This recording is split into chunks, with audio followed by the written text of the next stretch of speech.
A world where women had choices felt like something in the distance when my mother was younger. She was taught you could only do things to bear children and to keep the house tidy, which seemed insignificant to a man's world. If you can't cook, you won't find a husband, they say. You can't become a pilot, it's a man's world, they say. You can't lead a country because women make decisions on emotions, they say.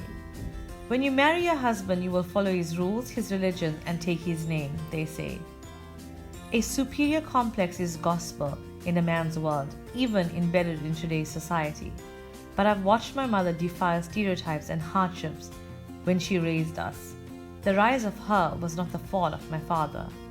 My poverty-stricken mother was married at the age of 16 and started motherhood at the age of 18. Formal education for women in the late 1900s was still seen as a waste of money in my culture. She longed to learn to read and write. My mother believed knowledge is power. While my father worked for minimum wage, my mother, with no recognition, managed our home finances and raised 2 successful children. I watched my mother say she was not hungry when food was not enough just so we could eat after my father and his drunken friends ate most of our dinner. I've heard her cry alone in her bathroom asking God for strength when she was beaten up even after a long day of farming. I have witnessed her being ridiculed because of her lack of formal education. My mother wanted me as a woman to get the best education so I may not fall prey to society. As a child who witnessed all the sacrifices my mother made, I could only repay her at that time with the gift of reading and writing.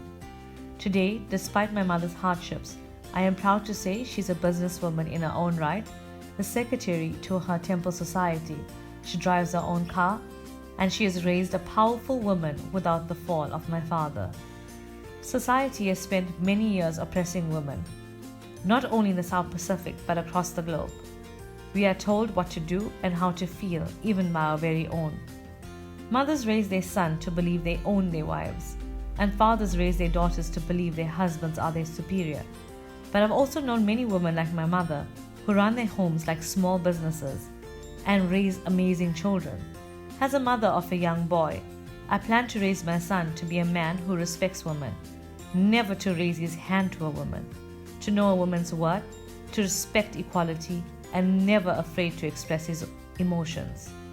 I will teach him the rise of his wife will not be the fall of him.